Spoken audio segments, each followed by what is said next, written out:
Hello and welcome. The group decision-making process can be a nightmare for organizations. Important decisions often come down to shouting matches or ambiguous compromise. Some experts find that this process is most similar to herding cats, both being frustrating and utterly unpredictable. This presentation will walk through a quantitative and structured process that will streamline the group decision-making process. Group decisions can be a nightmare. Often one or two dominant participants end up making the decisions because they are the loudest and most persistent. Instead of using shouting matches as effective ways to make decisions, the process of participatory vendor selection should be used. This process has 7 unique steps. The first step is to identify and invite the key participants in the decision-making process. Each of these players must be interviewed individually about their personal preferences. We will be conducting 2 sample interviews and displaying the results in this presentation.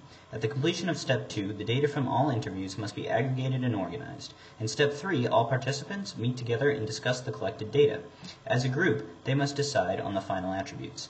In Step 4, the participants weight the attributes according to their importance. Step 5 may be necessary if there are large discrepancies in the weighting process. Step 6 evaluated the potential vendors based on the group's established scoring system. In the final 7th step, the organization formally documents the vendor selection and moves ahead with their decision.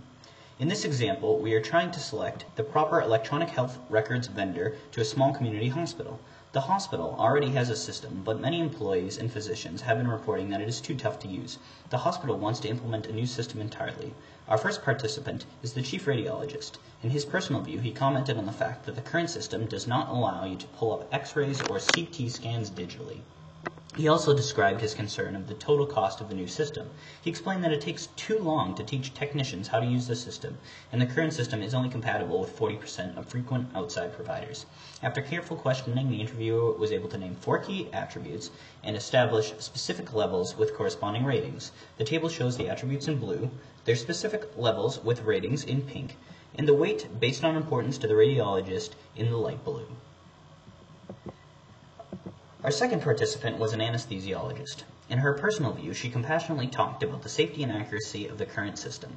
For her, this aspect was most important. She wanted a system that has a good track record, reporting no errors in the past year. She also cited training time and costs, but she was more interested in upkeep rather than total cost. The 2 other aspects she was concerned with were ease of use and privacy. Her attributes are listed in green, with the rated levels in orange. The weighting of each attribute was calculated and listed here in purple. A group meeting took place, and the list of attributes was narrowed to 4. The 4 include total cost, which was ranked as 50% of the overall picture. Next was medical imaging and accuracy, which the group ranked equally at 20% importance, and finally ease of use, which would make up a 10% weight of importance. Of the 4 attributes, total cost being the highest, 4 categories were developed: $3 million, $5 million, $7 million, and $10 million of total cost, and they were ranked accordingly. In medical imaging, the 3 categories included works with all radiological assessments, works with all but 1 radiologic assessment, and works with all but 2 radiologic assessments. That means that they are compatible with things like X-rays and CT scans. Next, accuracies, no errors in the past year, based off of a 10-year survey of this system used in other hospitals. Next level down was 1 or 2 errors annually, and the 3rd level, receiving a score of 0, was 1 or 2 errors every month. Finally, ease of use. 10 experts in the field were surveyed as how easy it was used, and they could give an answer of either easy or difficult, and the ratings are provided below. The 4 categories were either 10 out of 10, 8 out of 10 easy, 6 out of 10 easy, or the lowest was 4 out of 10 easy.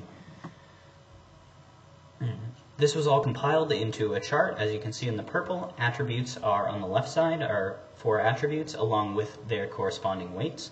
On the right side, vendors are rated based on what their particular system provides, and then the ratings are multiplied by the weight and added up in the column you see as total. So vendor A in the yellow received a rating of 46, vendor B in the green received a rating of 47.5, and vendor C in the blue received the best rating out of all of them, 50.5. That means that they have indeed, the group came to a consensus, and the chosen vendor will be vendor C.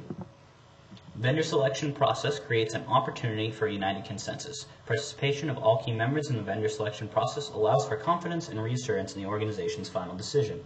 This 7-step process helps effectively communicate to the organization and others why one vendor was chosen over another.